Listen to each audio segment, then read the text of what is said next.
Welcome to On the Edge with April Mahoney Brains. Here, this is the spot where the conversations are pointed, the guests are sharp, and the responses are never dull. Did you bring your thinking caps? Because it's time to put them on. Because the conversation starts now.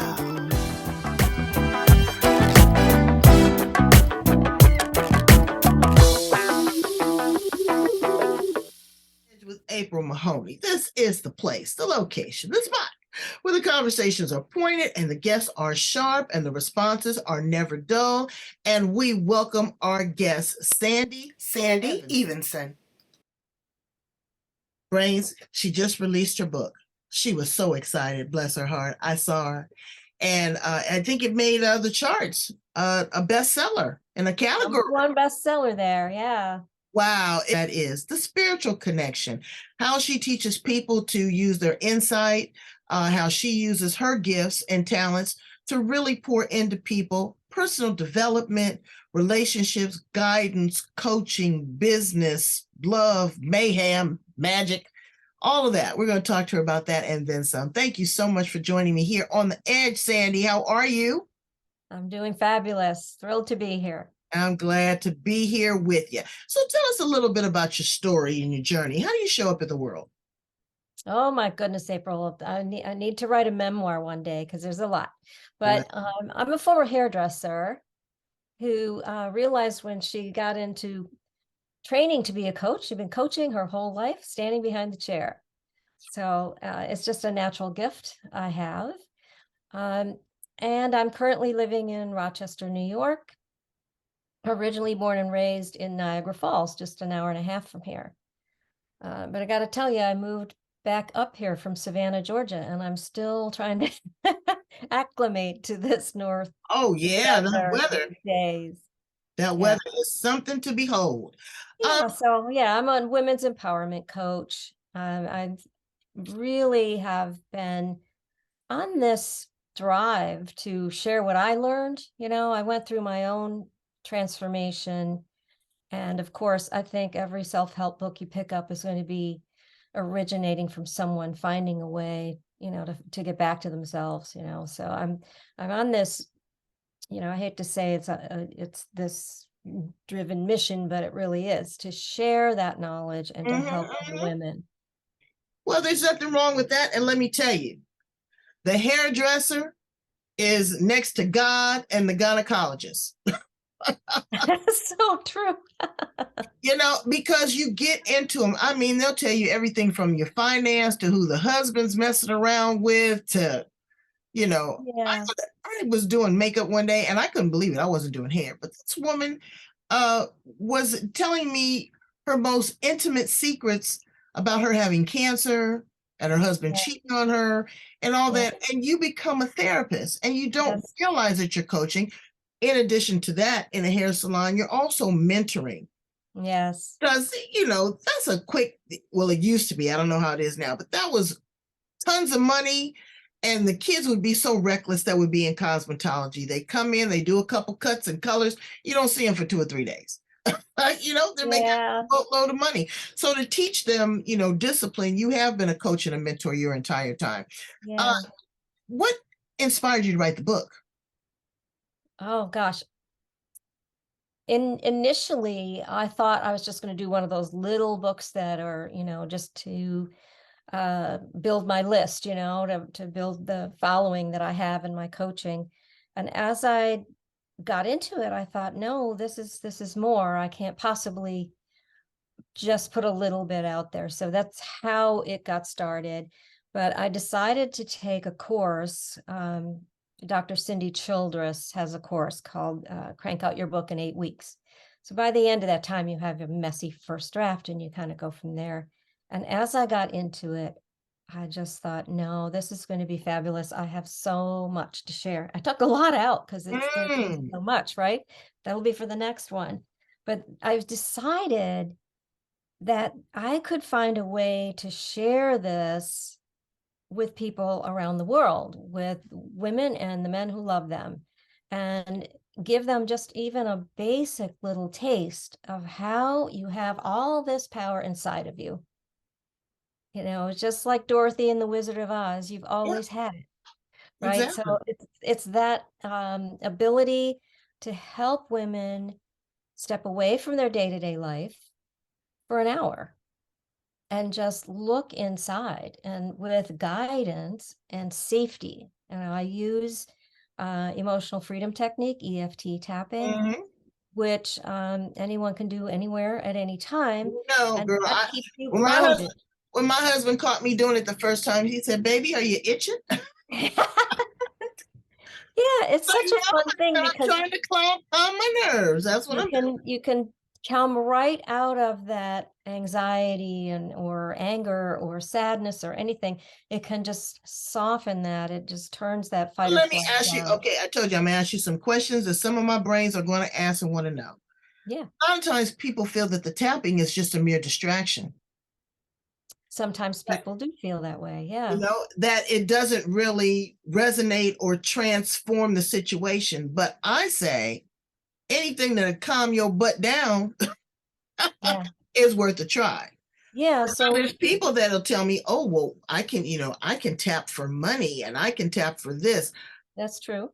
I really, Mhm. see, you have to hit me to that because I'm thinking I am tapping for intention.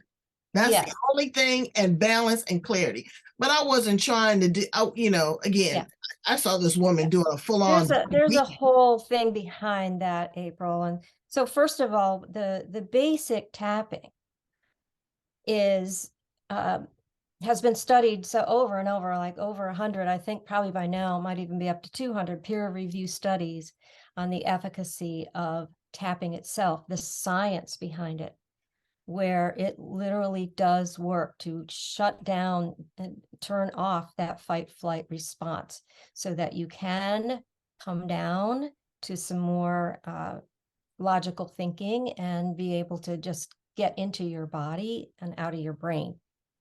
The idea of tapping for certain things came about as a way to teach people how to do intentions. And so intention is what's behind things like wanting to manifest something like that. Okay, And that makes and sense. when you do that, it's more, I write a bit about it in the book, why your affirmations don't always work.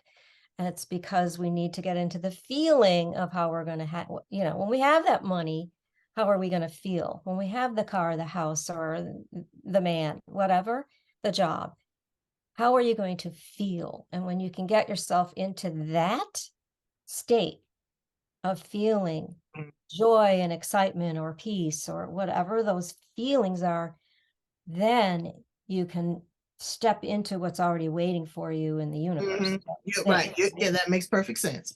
You'll be yeah, able to receive it. You'll be prepared for it. And right, you need to be prepared for blessings because right, they can turn out to be chaos too if you don't handle it right yeah. and you And don't here's the receive thing it. that I found mostly about tapping that really blew me away. Because like many of us, we're told not to talk about negative things because you'll only draw more negativity to you. And I practiced that for years. Positive thinking, and which is really good. We need all of that. Right? But all of that negative inner thinking, our inner critic, all those other things, unworthiness, whatever, are still inside of us. Any kind of anger we might have, resentment, frustration, it's all still there. And it just is going to attract things that repeat in a cycle for you until it just keeps happening and happening. So if you can express what's going on, and you can't do it in the moment, do it at the end of the day. So when you tap and express what's in your head, like, I'm so frustrated, I can't stand this, how am I going to handle this, whatever, why did he say that to me? Why did I say that? Right? When you do that, you allow that part of you that's been stuck inside, that's been locked there, sort of that memory of a wound from a long time ago, has a chance to be acknowledged, and it lets go. And then As beat the hell out of it. Yeah, and the thing is, you can be very gentle, Release. Yeah, it doesn't it's a matter. release. No, I get what you're saying. little joke there at the end, but for the most part, I get it because I do it. And it has really calmed me, and it's also put me in a thinking pattern. You know, again, like you said, bringing forward, tapping into the subconscious mind because I am, Yes, you know, utilizing other tools. Now, why did you name your book The Hoo Hoo Way?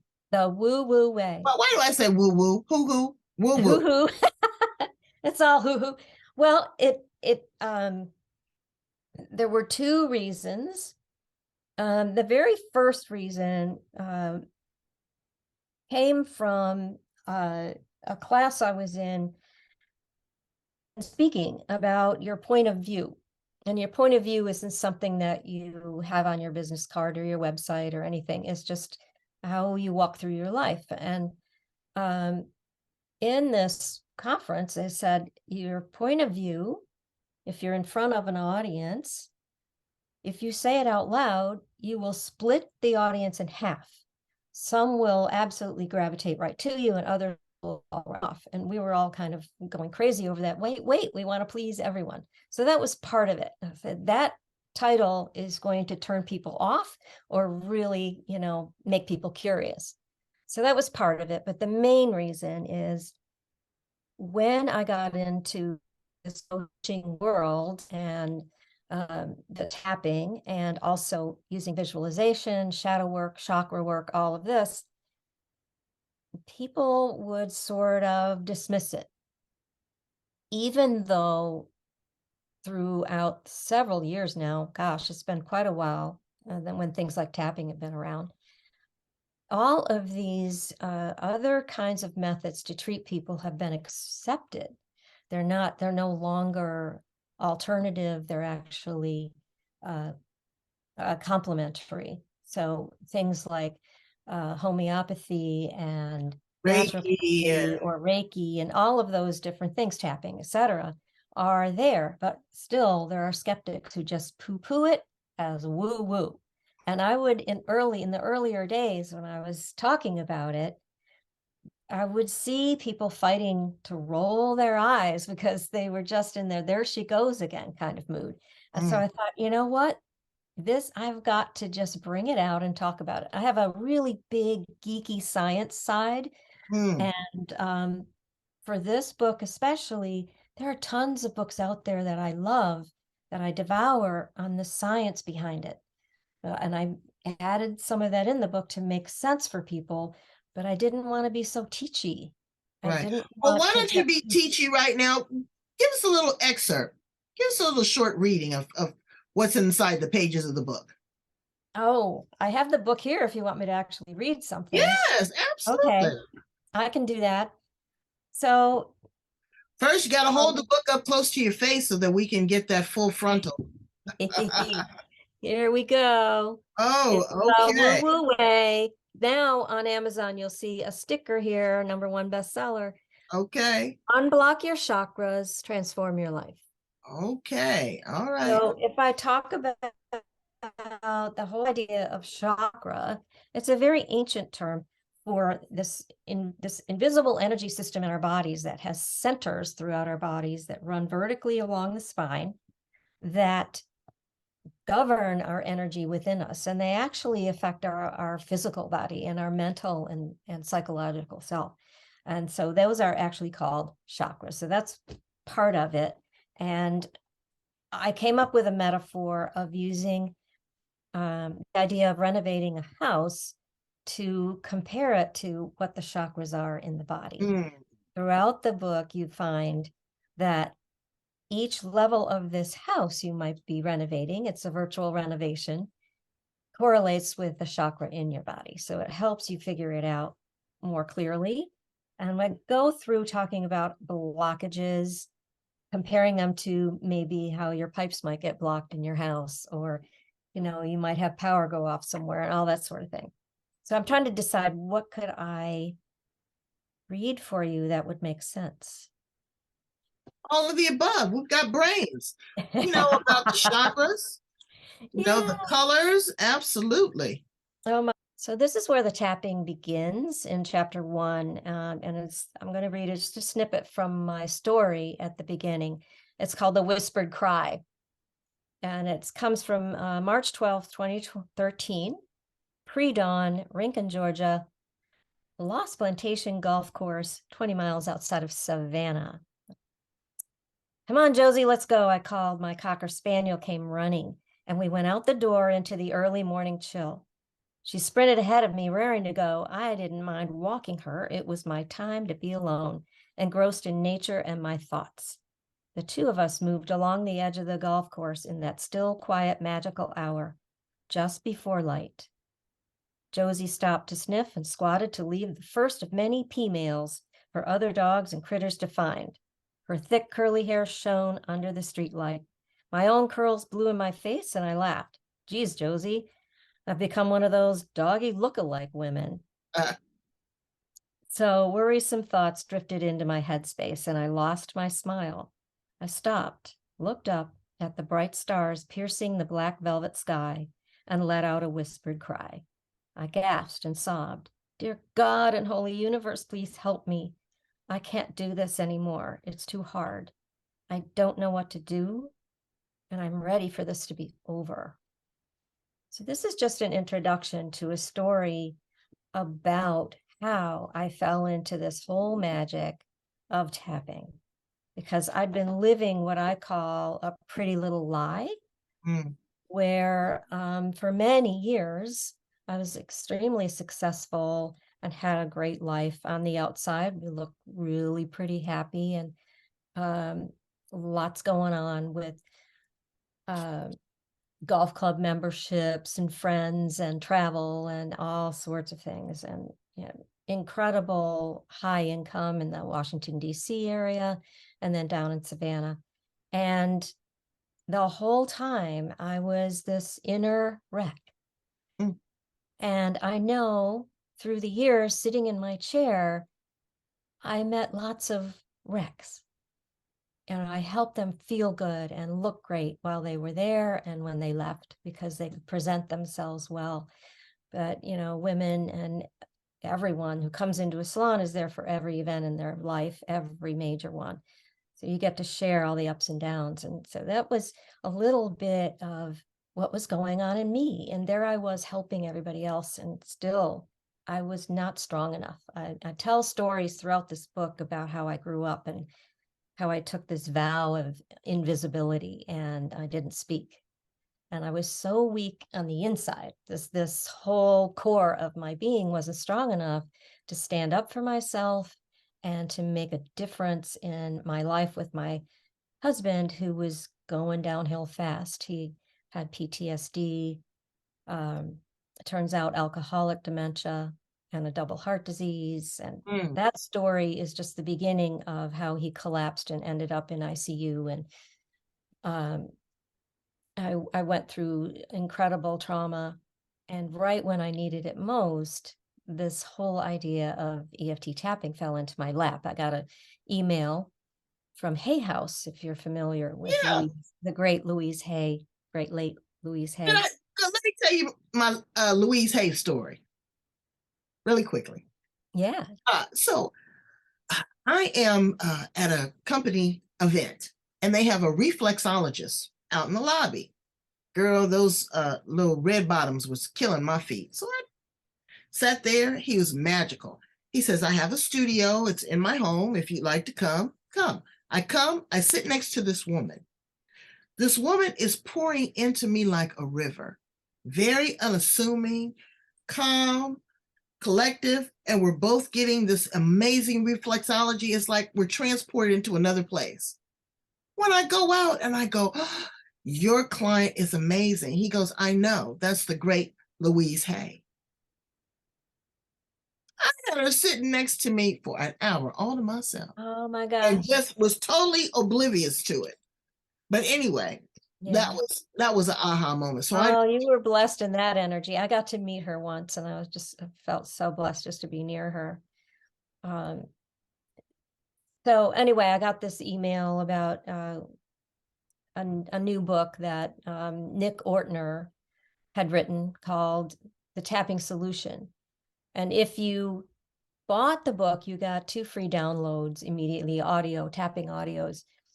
And if you got 2 books, you got 4. And I thought, you know what, I will have a friend that I can give that to. And I got these downloads.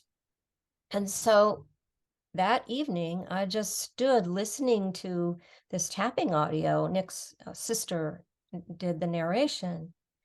And as I was tapping, the very words that were in my head were coming through on that audio. It was a very general, oh my God, I'm so stressed, but I don't think I'm doing enough. What if I'm not doing enough? And so I was doing all this tapping, and suddenly tears began to flow, not like sobbing, but just this sort of waterfall coming. But I just kept going. And this other emotion beyond the anxiety came through underneath it, Wow. which happens a lot. Once you start tapping, the real emotion underneath, and it was guilt. Mm. And I just kept going, and it was very quick.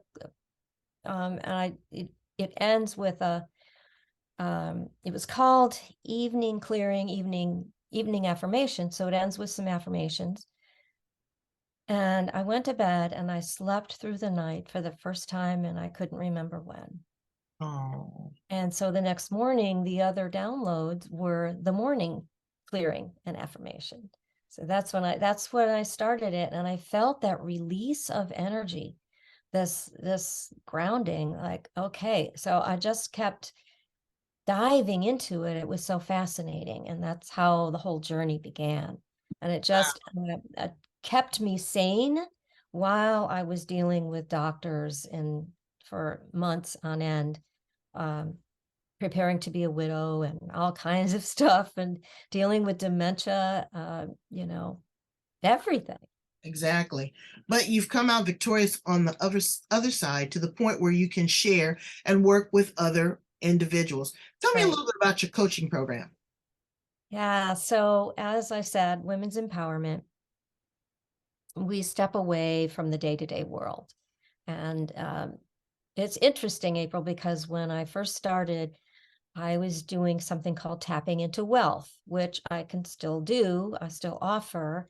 So when I have someone who's really wanting to break through the blocks to earn more money, more profits, and, solopreneurs and things like that, or someone fighting the glass ceiling, all of that, we do it. But I found that most of the women I worked with, we needed to make another segue further, because as I'd get into a subject like your earliest money paradigm around how you were raised and what it looked like in your family with money, it opened up a can of worms that needed to be addressed. So I mostly now work in the chakra level, in the deeper, let's go back to the real origins of why we stay stuck, why we try so many things. These really wise women who finally see that there is perhaps one more way that they can take back control, whether it's around their health and their weight,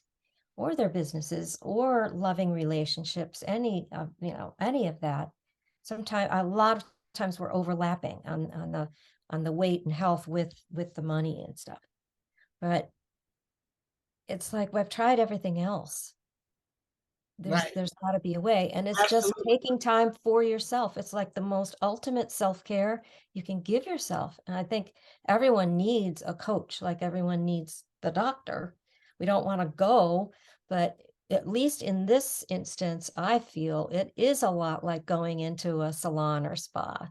It's very, very safe, very safe, and grounding, because while we're talking about things and we do a visualization, and we might end up back when we were 5 or 8 years old, we're tapping to keep us grounded and feeling okay as we see the picture, we're like the observer looking back. We don't have to re-suffer anything at all, but we look at it and we see Right. And what's going on. you can make a different, my mentor always tells me to reframe it. Yes. To reframe it. Reframe it. She said You it's the come same, back with this that it's the same idea. picture. Yeah, it's the same picture, but if you put it in a different frame, it gives it a whole different look, a whole different ambiance. And one of my my favorite things, April, excuse me for interrupting you, because there are so many processes that I love, but there's a thing that particularly women do, is that we never forgive ourselves. I mean, that's why that guilt came up for me. I felt that I could have helped him somehow. You know, like I know now you never want to try to take away someone's bottom. They have to get there themselves, right? So the idea of the biggest mistake we've ever made, we all have one. If we start to work with that and we go back and we look at the circumstances around us, how old our consciousness was at the time, who was influencing us, life circumstances, and we come away to see, well, did I do the best I knew how at the time? And then it's, do I keep suffering? Do I need to keep being punished? Well, you don't have to keep reliving it again. No, never. But with this, you give a modality and a coaching that people are able to one day extract themselves. This is no offense to anyone that goes to talk therapy. I'm totally in support of that.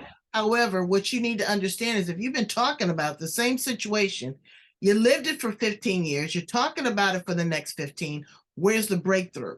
Right. Breakthrough is That's what you're looking for. So that's what you're looking for. You understand that it is your story, it is your journey, it is your truth.